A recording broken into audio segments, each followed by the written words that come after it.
자, 13번 문제 보겠습니다. 자, 도시의 내부 구조 이론에 관한 설명으로 틀린 것은, 자, 버제스의 동심원 이론이 제일 처음에 나온 이론입니다. 자, 1925년 제일 처음에 나온 이론이 이 버제스의 동심원 이론이에요. 자, 그래서 거주지의 공간 분화 과정을 이 침입과 계승의 과정으로 보고, 계승이 천이라고도 하죠. 천이 과정으로 보고 도시가 성장함에 따라 동심원상으로 그 도시의 공간 구조가 확대되어 나간다는 이론을 말하죠. 동심원상으로 5개의 지구로 분화됩니다. 1번 맞는 질문. 2번 동심원 이론에서 동심원 지대는 도심으로부터 이 중심 업무 지대, 두 번째가 중요해요. 점이 지대가 두 번째 동심, 그 다음에 저소득층, 고소득층, 위성도시, 통근자 지역으로 이루어집니다. 순서 잘 기억해 두셔야겠죠. 최초니까. 자, 맞는 지문이고, 자, 이걸 번역을 하죠. 이 버제스의 이 동심원 이론을 번역을 합니다. 이 원을 변형해서 나타난 1939년도에 나타난 호이트의 선형 이론 또는 축 이론이라고 하죠. 이 주택 가격 지불 능력이 도시의 주거 공간을 결정하는 가장 중요한 요인으로 파악을 합니다. 그리고 호이트는 선형 이론에서 이 제조업 지역과 이 저소득층 지역은 보완적으로 근접 지역에 입지하는 경향이 있다. 여러분, 제조업에서도 뭐 경공업지구죠. 경공업지구. 자, 해리스와 울만은 다 핵심 이론에서 지대를 지불하는 능력의 차이, 지대를 지불하는 능력의 차이, 도심에는 지대가 비싸기 때문에 도심에 입지하지 못하는 산업은 외곽에 입지하죠. 이러한 지대 지불 능력의 차이, 또 유사한 활동 간에는 어떻게 돼야 집적함으로써 뭐를 이익을 얻겠죠. 자, 유사 활동은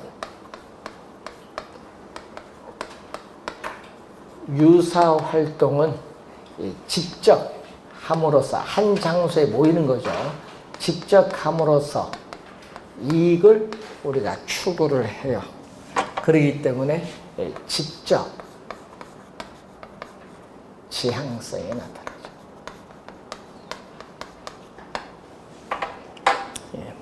입지적인 비양립성이 아니죠. 서로 이질적인 활동. 이질적인 활동은 우리는 이때는 직적에 따르는 불이익이 나타나죠.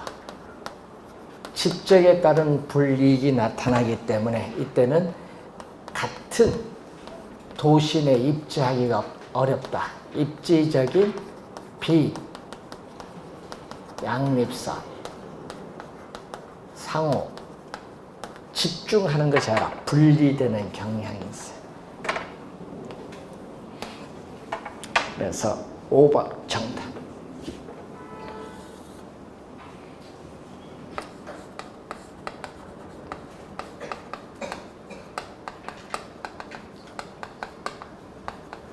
또 하나가, 또 어떤 활동은 특정의 위치, 특수한 시설이 필요함으로써 또 다액이 형성이 됩니다.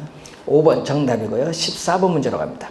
지대에 관한 설명으로 틀린 것은, 니카도의 차액 지대설에 따르면은 생산물 가격과 생산비가 일치하는 한계지에서는, 자,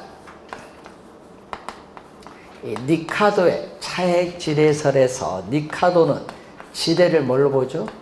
지대를 생산물 가격과 생산비의 차이를 지대로 봐요.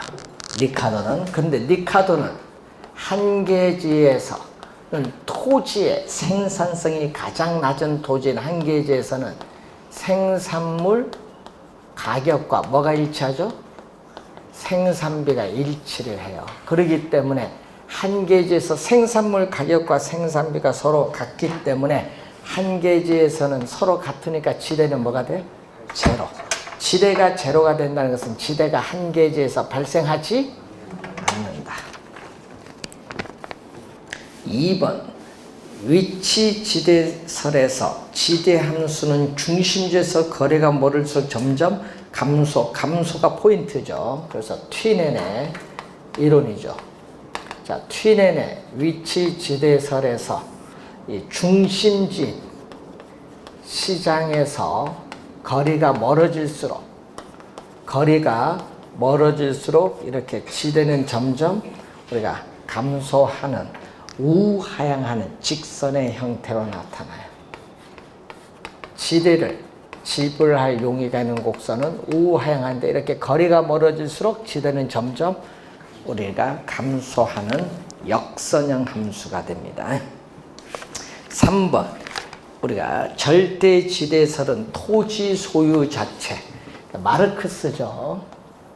자, 이 마르크스는 자본주의 사회에서는 토지가 사유화가 됐기 때문에 토지의 비옥도의 차이에 따르는 생산력과는 무관합니다.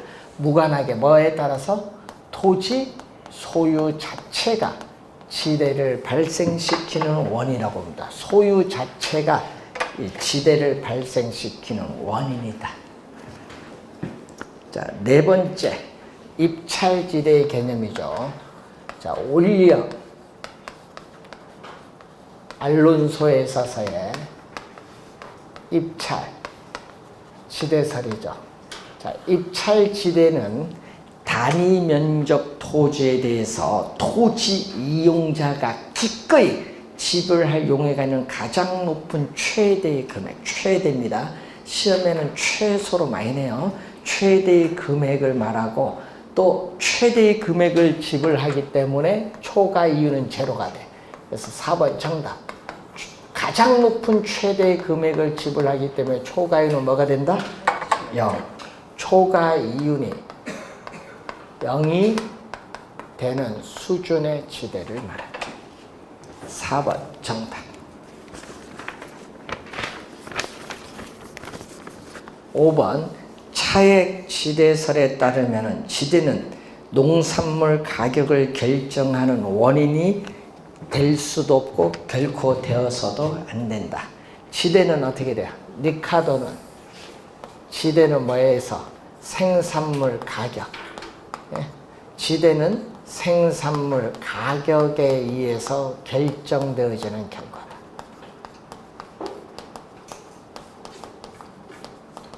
지대는 생산물 가격에 의해서 결정되어진 결과다. 자, 15번 문제로 갑니다.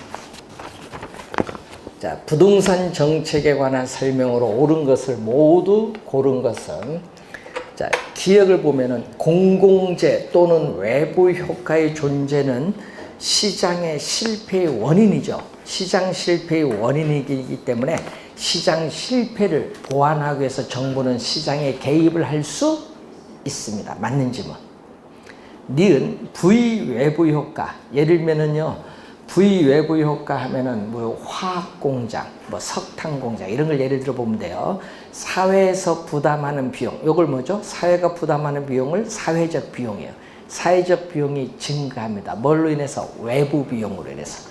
외부 비용으로 인해서 사회적 비용이 증가합니다. 감소가 아니죠. 두 번째 틀린 질문. 자, 부동산 조세, 예를 들면 누진세는 소득을 재분배하는 효과 기대할 수 있습니다. 또 맞는 질문이고. 자, 네 번째, 용도지역은 토지를 경제적 효율적으로 이용하고 공공복리의 증진을 도모하기 위해서 서로 중복되지 아니하게 도시관리계획으로 결정하는 지역을 용도지역이라고 하죠. 네 번째는 용도지역의 개념이 나와 있습니다. 기역, 디귿, 니을 세 개가 맞는 질문입니다. 4번 정답.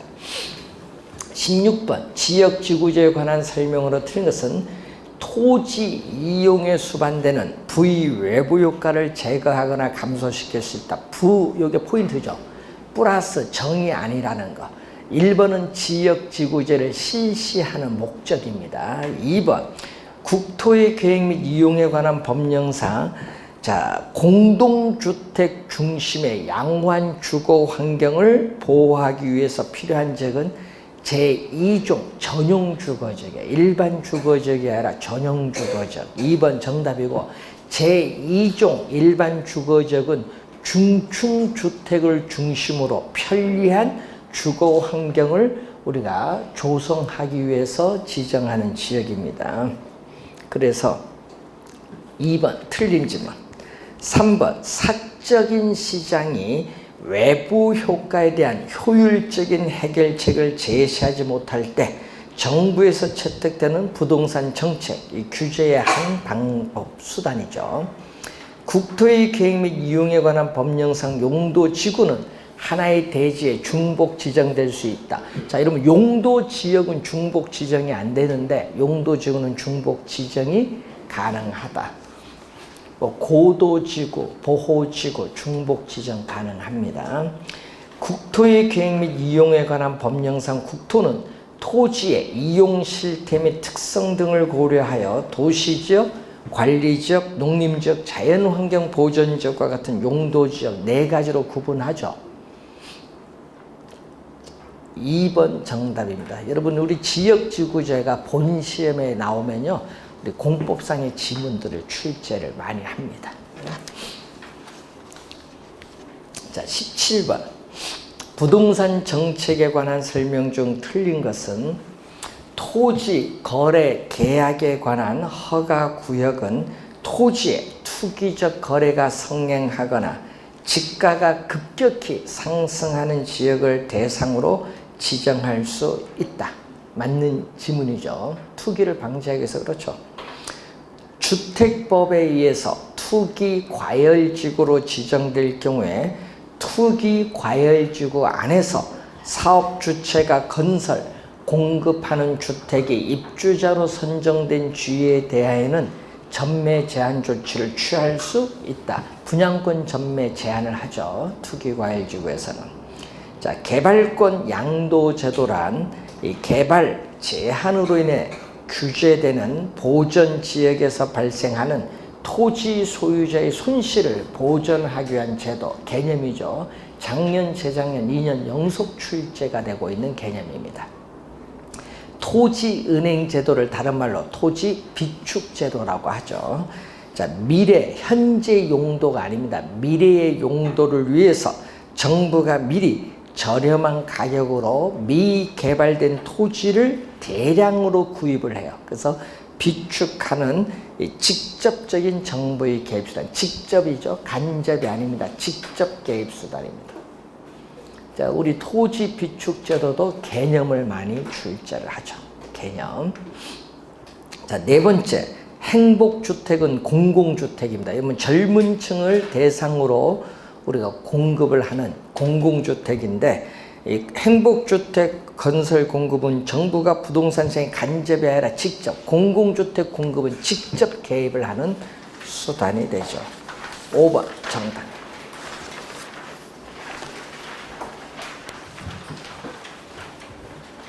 그래서 시험 문제에 우리가 출제를 하는 게 뭐가 중요하다? 직접 개입. 정부가 부동산 시장에 직접 개입을 해서 수요자와 공급자의 역할을 적극적으로 수행하느냐, 또 시장기구의 골격 틀을 유지하면서 시장의 기능을 통해서 소기에 정책 효과를 달성하고자 하는 간접 개입. 요 구별하는 게 시험에 많이 나와요. 여러분, 요즘 뉴스 많이 나오는 분양가 상한제 있죠? 예? 분양가 상한제 실시한다. 요거 직접 개입이에요. 또 공공주택을 공급하는 것도 무슨 개입? 예, 직접 개입. 간접 개입은 세금 부과하거나 임대료에 대한 보조금을 지급을 하거나 또는 개발 부담금 부과하는 거 있죠. 부담금 부담금 부과하는 것은 직접 개입이 아니라 무슨 개입? 간접 개입. 자, 부담금을 부과하는 것은 직접 개입이 아니라 간접 개입.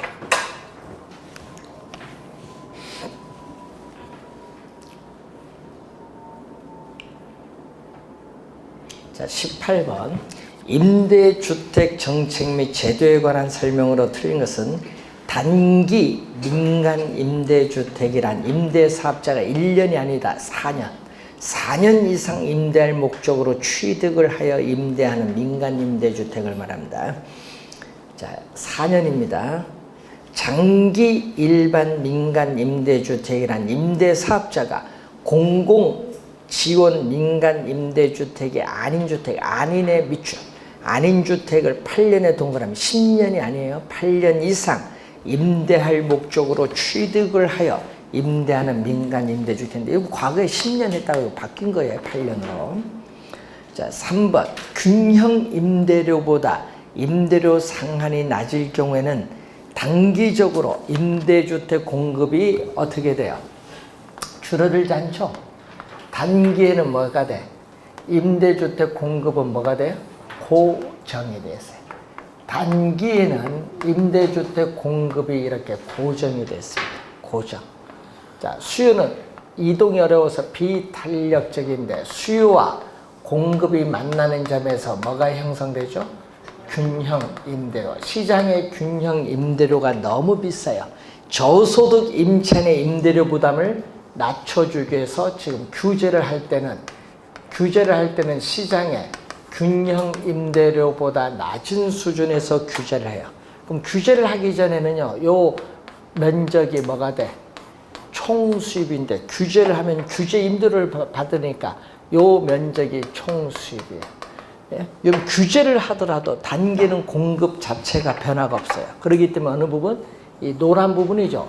이 노란 부분이 뭐가 돼? 원래는 규제를 하기 전엔 임대인의 소득인데 이제는 아니다는 얘기죠. 그래서 노란 부분, 이 임대인의 소득 일부가 임차인에게 100% 소득이 재분배되는 효과가 없기 때문에 단기에는 어떻게 돼요? 임대료 규제 효과가 충분히 발휘. 이건 공급은 단기에 변화가 없는데 임차인이 이만큼 노란 부분만큼 혜택을 보니까 임대료 규제 효과가 충분히 발휘된다.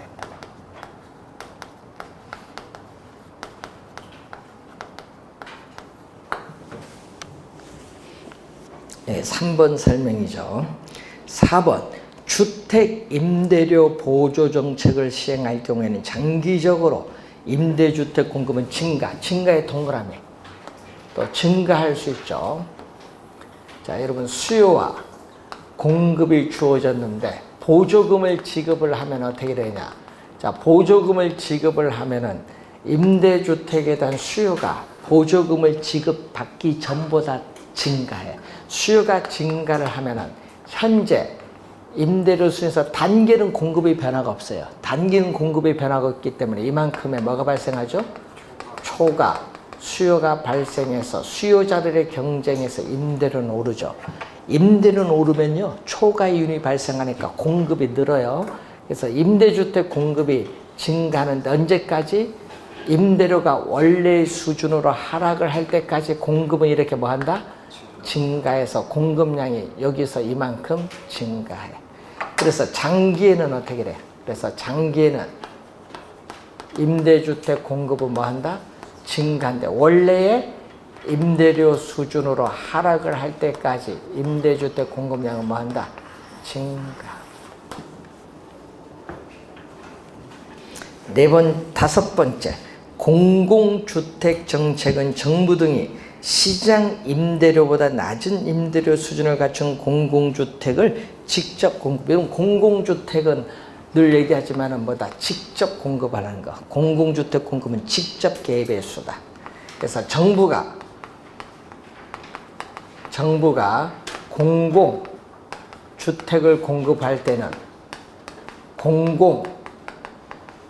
공공주택에서의 임대료를 민간 임대주택에 있어서의 시장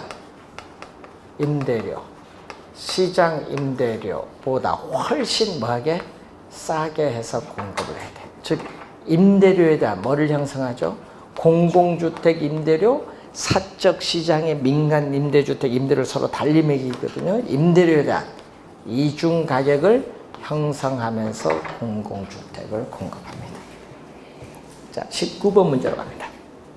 부동산 조세에 관한 설명으로 틀린 것은, 자, 집가 상승에 대한 기대가 퍼져 있는 상황에서 양도소득세가 중과가 되어 동결 효과가 발생하면은 어떻게 돼요? 오히려 집가가 상승할 수 있다. 하락한다 하니까 틀린 질문. 오히려 집가가 상승할 수 있다.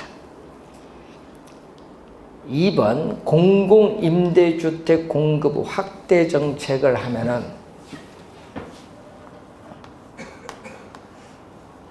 자,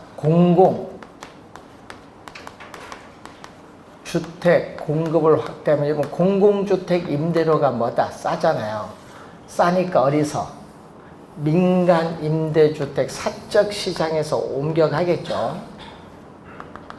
이거는 무슨 시장? 공공주택 시장이 아닌 이 사적 시장에서의 민간 임대주택, 임대료가 싼 이쪽으로 저소득층 가구가 이동을 해요. 그럼 여기서는 어떻게 돼요? 지금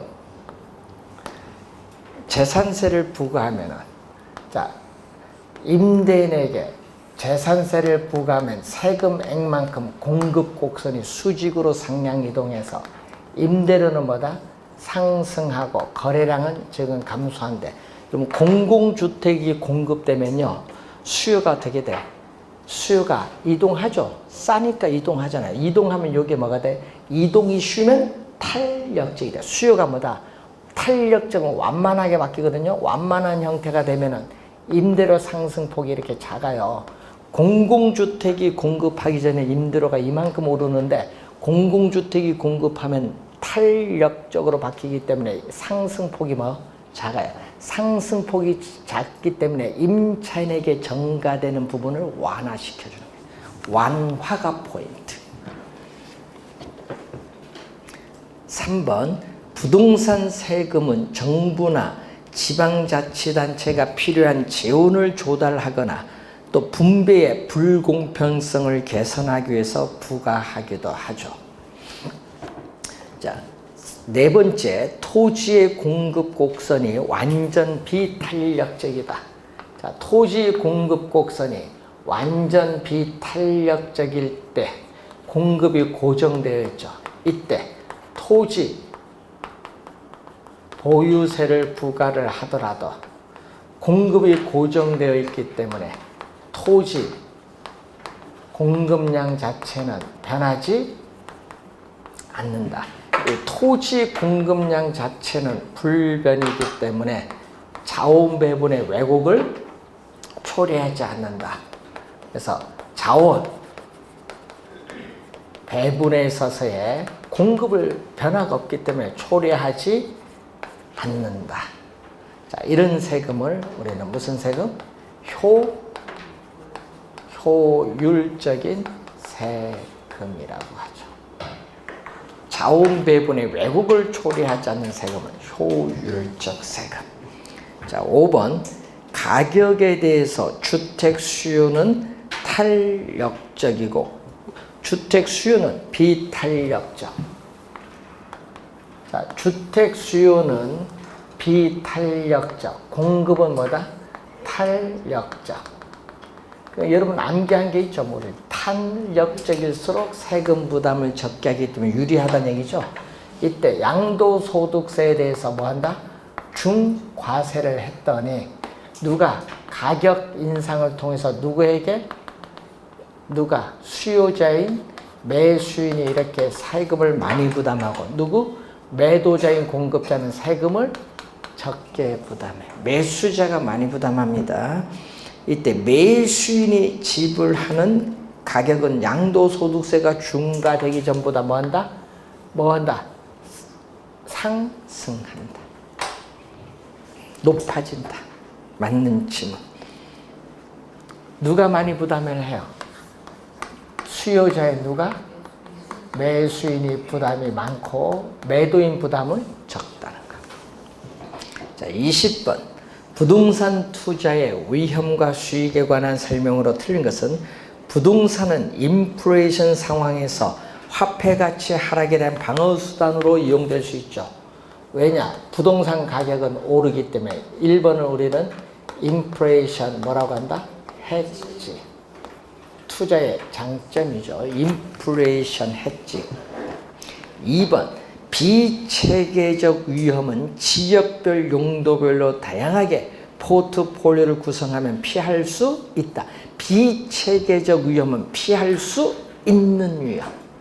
맨 끝에 있다가 포인트죠. 자, 3번. 국채와 같은 무위험 자산. 국가가 보증하기 때문에 위험이 없는 자산이에요. 투자하는 것은 위험을 회피하는 방법이죠. 여러분, 국채는 투자 원금을 잃지 않으려고 안전한 자산인 국채에 투자하는 것은 위험 회피의 방법. 위험한 어떻게 돼? 투자를 제외시키는 위험 회피의 방법입니다. 투자자의 요구 수익률은 체계적 밑줄.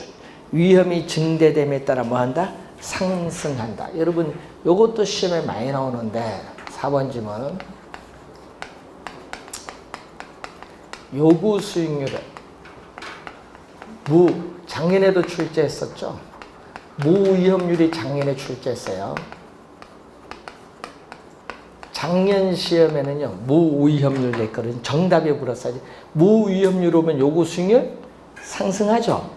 작년에 무위험률이 상승하면 요구 수익률 하락한다 출제했어. 작년 시험 정답입니다. 지금 요거 묻는 거죠. 체계적 위험. 자, 피할 수 없는 이 체계적 위험에 대한 요 할증률이 오른다. 체계적 위험이 높으면은 뭐다? 요구 수익률도 높다.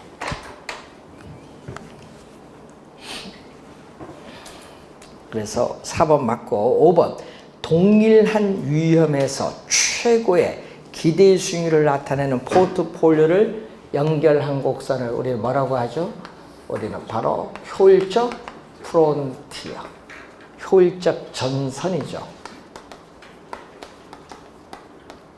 자, 요 개념이죠. 밑에만 선택이 가능하죠. 주어진 동일한 위험에서 최고의 기대 수익률을 나타내는 이 포트폴리오를 연결한 이 곡선을 우리는 효율적 프론티어, 효율적 프론티어 또는 효율적 전선 또는 효율적 투자선이라고도 합니다. 개념이죠. 5번 정답. 무차별 곡선이 아니라 효율적 프론티어의 개념. 21번. 포트폴리오 이론에 관한 설명으로 옳은 것은 여러 자산에 효율적으로 분산 투자하는 경우에는 개별 자산의 체계적이 아니라 비체계적 위험을 제거할 수 있습니다. 비체계적 위험을 제거할 수 있습니다. 1번 틀린 지문이고 2번 포트폴리오 이론은 위험 회피형 투자자를 가정합니다. 여러분, 포트폴리오 이론은 위험 회피형 투자자를 가정하기 때문에 위험 회피형 투자자의 행위는 뭐죠? 기대 수익률이 동일할 땐 위험이 낮은 것, 위험이 동일할 때는 기대 수익률이 높은 것, 그거 얘기죠. 그래서 같은 수익이면 뭐를? 낮은 위험을, 같은 위험이면 높은 수익을 선택하고자 하는 평균 분산 지배의 원리의 개념을 사용한다. 왜? 위험 회피형 투자자를 가정하고 있기 때문에. 그래서 2번 맞는 지문이죠. 3번 효율적 전선 프론티어는 우하향이 아니죠. 뭐다 지금? 우상향하잖아요. 우상향. 우상향. 네? 주어진 위험하에서 최고의 기대 수익률보다 최고의 기대 수익률보다 더 높은 우리가 기대 수익률을 얻기 위해서는 더 많은 위험을 뭐다? 감수를 해다. 그 뒤에 쉼표 뒤에는요 우상향하는 이유가 나오고 있어요. 그 주어진 위험하에서 이렇게 나오는 건 거기에 우상향하는 이유가 나와 있죠. 네 번째, A 투자안이 B 투자안보다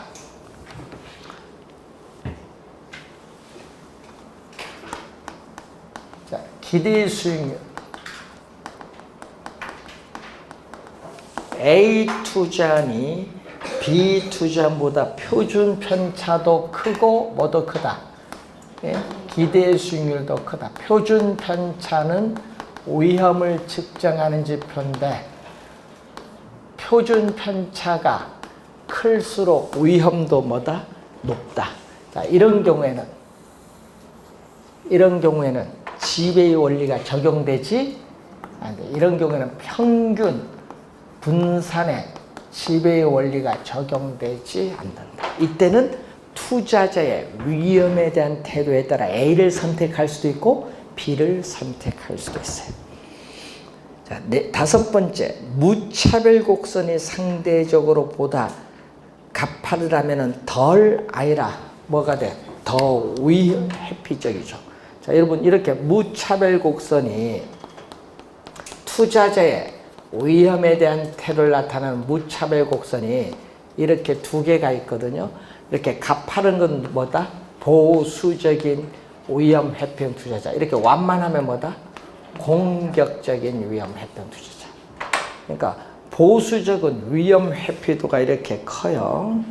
그래서 덜 하면 안 되고 더 위험 회피적이면서 무슨 투자자? 보수적인 투자자. 덜 동그라미 여기 틀렸죠. 덜을 더로 가고 공격적이 아니라 보수적. 5번 틀린 지금.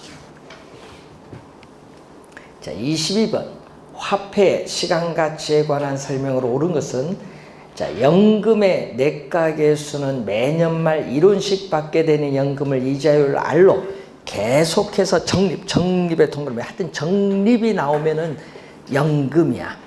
적립했을 때 N 년 후에 달성되는 금액을 구해주는 게 하여튼 적립이 나오면 뭐다? 연금입니다. 연금의 내과계수 1번 정답 개념이죠. 2번 원리금 균등 상환 방법. 자, 항상 여기에 원리금 균등 상환이다. 자, 여러분 항상 여기에 작년에 요거 뭘로 출제했어요? 원금으로 출제했잖아요. 원리금 균등 상환에서 매기간 갚아나가는 원리금 상환액을 구할 때는 대출금에 뭐를 곱해주죠? 저당 상수를 곱해주죠. 저당 상수. 연금의 내과계수가 아닙니다. 원리금 균등 상환 방법으로 대출할 때 잔금 비율을 계산하기 위해서는 연금의 뭐다? 현가계수를 사용한다.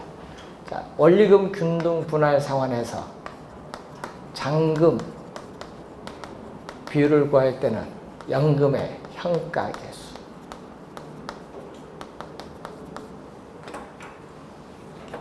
하나 더 적어 드릴까요? 대출금에 대해서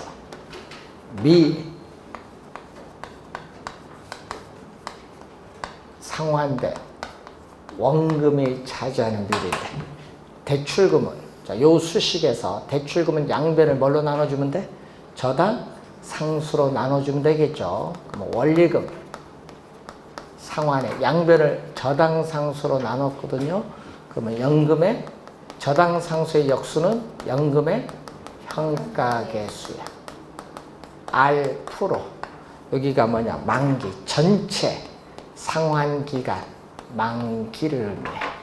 자, 그리고 미상환된 원금은 원리금 상환액에 대해서 또 연금의 현가 개수를 곱하는데 중도 상환 시점에서 만기까지 남아있는 게 중도 상환 시점에서 만기까지 남아있는 잔여기간의 연금의 현가계수. 이거 약분되거든요. 이거 없어지죠. 남는 것은 뭐만 남는다? 남는 것은 이것만 남지. 여기에 잔금 비율. 뭐를 이용한다? 연금의 현가계수를 사용한다. 3번 원금 균등이 아니라 또 뭐다? 이거 원리금 균등이야. 원리금 균등 분할 상환 시 융자 금액은 대출금입니다. 대출금에 대한 월 불이백을 계산하기 위해서는 저당상수를 이용합니다. 맞는 질문. 원금이 아니라 원리금 균등. 자, 4번. 매기 받을 연금을 일시불 동그라미. 현재 일시불로 한꺼번에 받겠다. 하여튼 일시불이 나오면 연금의 현가계수. 현재 일시불로 받겠다 하면 연금의 현가계수. N년 후에 이론을 만들기 위해서 매기간 말 적립을 해야 할 적립금. 적립금 구할 때는 어떻게 돼? 우리는 감채 기금계수. 매기간 불입을 해야 돼. 적립금을 구하는 거죠. N년 후에 뭐를 만들기 위해서? N년 후에 이론을 만들기 위해서 매기간 불입을 해야 돼. 적립금을 구할 때는 뭐를 곱해준다? 감채 기금 개수를 곱해주면 되죠. 자, 23번 문제.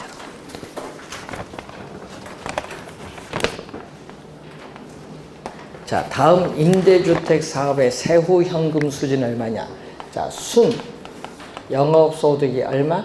1억 4천만 원이 나왔어요. 자, 여기서 원리금 상환액, 부채 서비스 그 세 번째 연간 융자 월부금이 나오죠. 이게 연간 원리금 상환액입니다. 야, 여러분 그게 세 번째 연간 융자 월부금이에요. 연간 원리금 상환액 9천만 원 빼요. 빼주면 세전 현금 흐름 얼마? 우리가 5천만 원이 나오죠. 5천만 원에 뭐를 빼야 돼? 우리는 영업에 따르는 뭐를?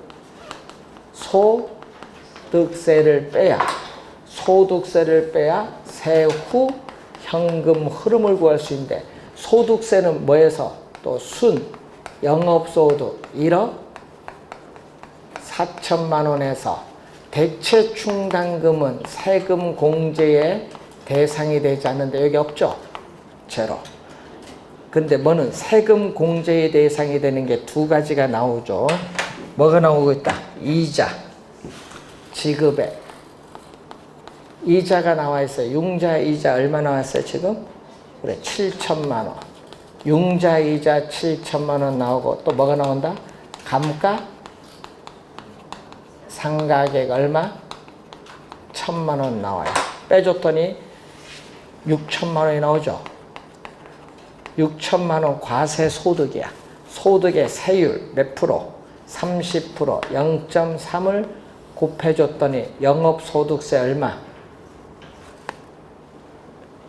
영업소득 세율 30%니까 6,800만 원? 1,800만 원이 영업소득세 들어가면 되겠죠. 5천만 원에서 얼마? 1,800만 원 빼니까 얼마 나온다? 3,200만 원. 요걸 구하는 거죠. 3,200만 원. 3번 정답. 요 수식은 매년 나오죠. 그다음에 자, 24번 할인 현금 흐름법에 관한 설명으로 옳은 것은 1번이 정답입니다. 올해 1번은 출제 1순위예요. 1번 지문 원래 정답으로 물을 가능성이 상당히 높다. 왜냐? 2년 전에는 순현가 물었으니까. 자, 항상 분모는 요 분모 분자를 진짜 많이 바꾸거든요. 시험 문제. 부동산 투자로부터 장래 예상되는 현금 얼마?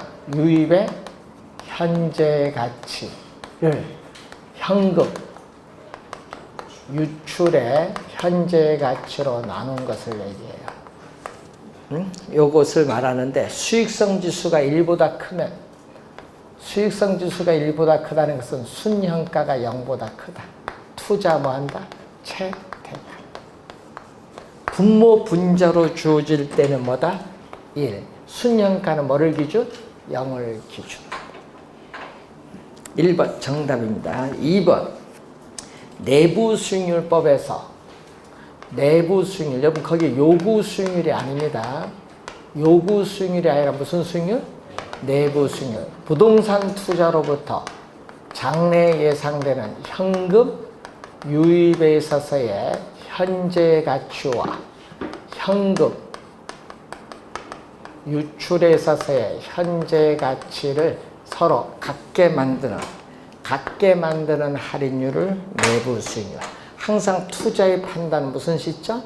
현재. 미래 가치가 아니다. 시험에는요, 또 미래 가치로 많이 출제한다는 거. 미래 가치가 아니다.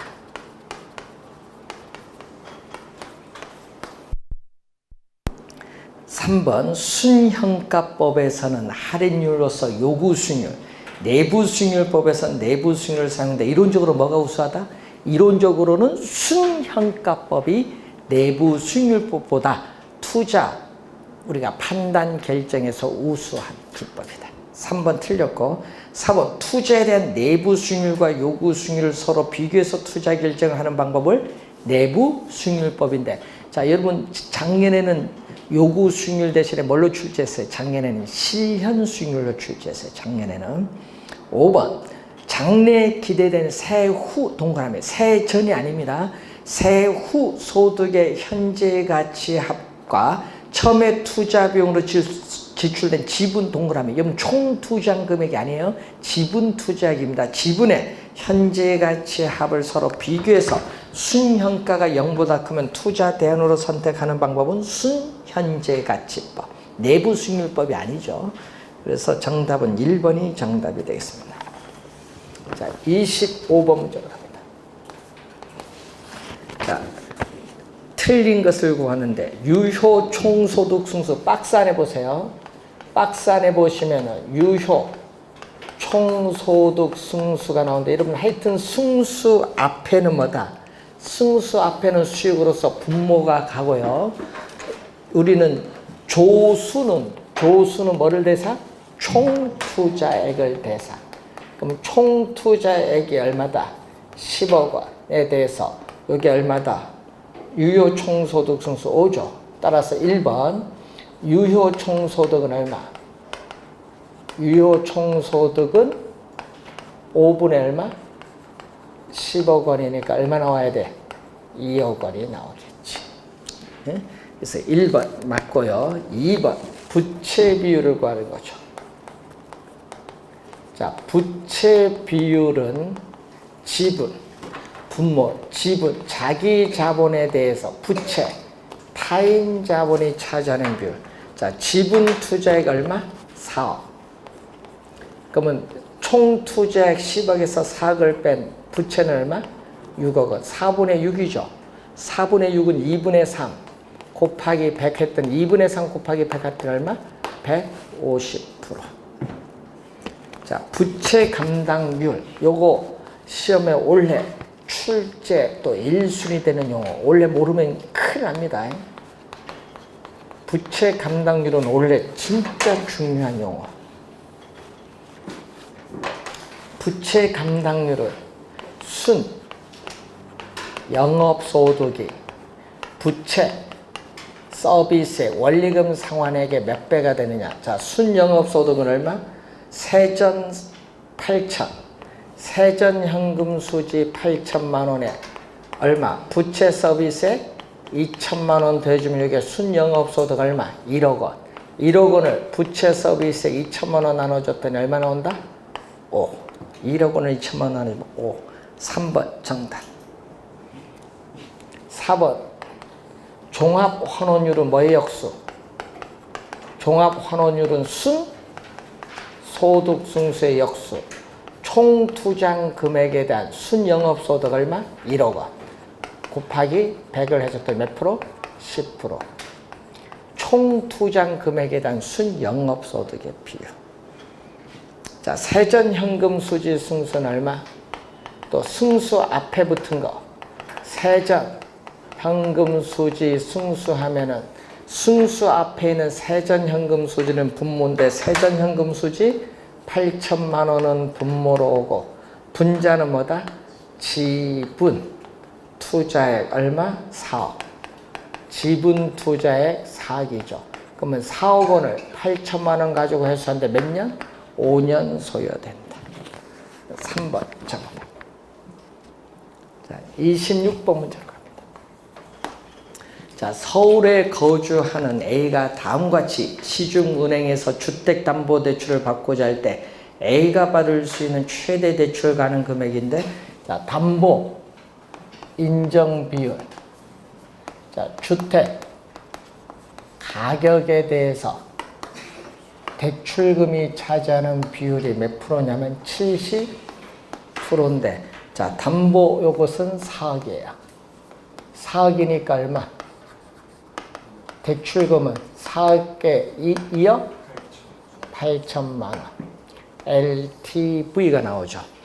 자, DTI는 소득. 차입자의 연간 소득 6천만 원. 6천만 원에서 원리금 상환액. 연간 원리금 상환액이 차지하는 비율이 몇 프로냐? 50%, 0.5, 3천만 원이죠. 자, 이때 저당 상수가 주어졌죠. 자, 원리금 상환액은 얼마? 대출금액 뭐를 곱해준다? 저당 상수를 곱해주면 되는데, 이 값이 3천만 원이다. 3천만 원. 그러면 저당 상수는 얼마? 0.12가 되죠. 그러면 대출금은 0.12에 3천만 원인데 30억 원을 얼마로? 12로 나눠주면은 2억 5천만 원. 2억 얼마? 5천만 원. 그럼 두 가지 대출 승인 기준을 모두 충족시켜주는 대출 가능한 최대 금액은 얼마? 두 금액 중 공통되는 부분 2억 5천만 원. 대출 가능한 최대 금액은 2억 5천만 원이 돼. 2억 5천만 원. 4번 정답. 자, 27번 문제로 갑니다. 주택저당대출에 관한 설명으로 틀린 것은 변동금리부 주택담보대출 이자율의 조정주기가 짧을수록 이자율 변동 위험은 누구? 대출자에게서 누구에게로? 차입자에게로 전가된다. 바뀌었어요. 대출자에서 차입자에게로 전가됩니다. 1번 정답. 자, 변동금리부 주택담보대출 이자율은 뭐해서? 기준금리에 뭐를? 가상금리를 합해서 결정되죠. 그래서 대출 금리는 뭐에 대해서? 기준금리에 가상금리를 대해서 결정해. 3번 대출 시점에 고정금리 주택담보대출 금리가 변동금리 주택담보대출 금리보다 높죠. 자, 여러분, 변동금리 대출은요, 차입자가 금리 변동 위험을 부담하기 때문에 변동금리 대출 금리가 낮아요. 자, 네 번째, 시장 이자율이 약정 이자율보다 낮다. 자, 여러분, 시장 이자율이 낮거든요.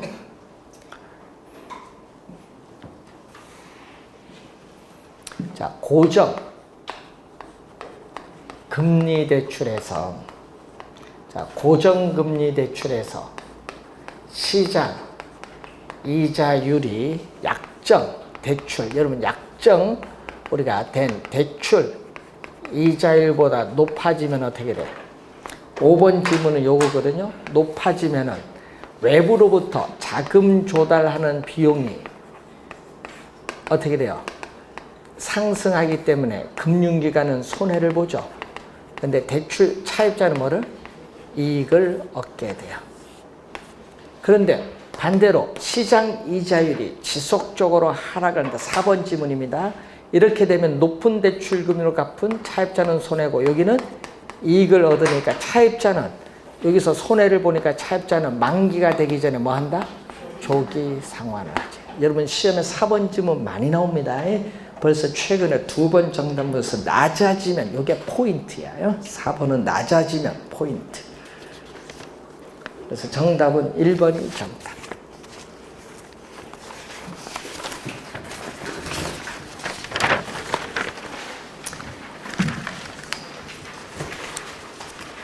28번.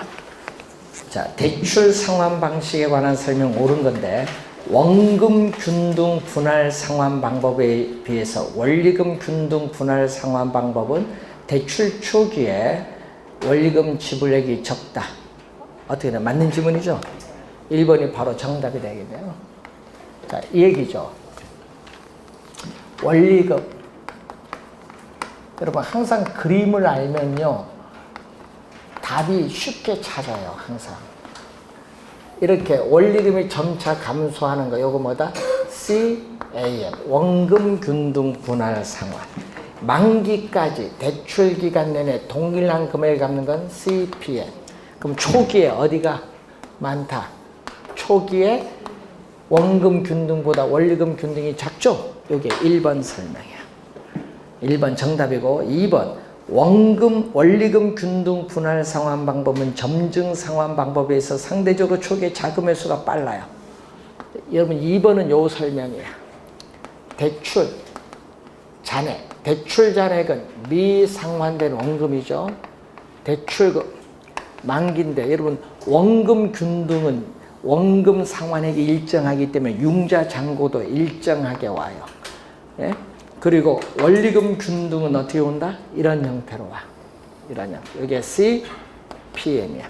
GPM은 초기에 마이너스 상환이 있기 때문에 증가하다가 줄어들어. 그러면 여러분, 자금 회수가 빠르고 한 건 요걸 보면 돼요. 초기에 어디가 돈 요게 더 많이 갚았죠? 이거 마이너스 상환이잖아요. 많이 갚았으니까 자금 회수는 빠르지. 그래서 자금 회수가 뭐다? 빠르다.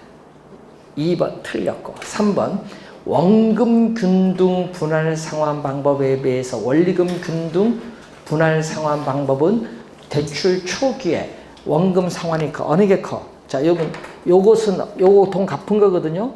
원금 균등은 이만큼 갚았고요. 원리금 균등은 이만큼 갚았어. 어디가 갚은 게 많아? 원금 균등이 많죠. 그래서 3번 틀린 지문. 4번 원리금 균등 분할 상환 방법에 있는 원리금 상환액주.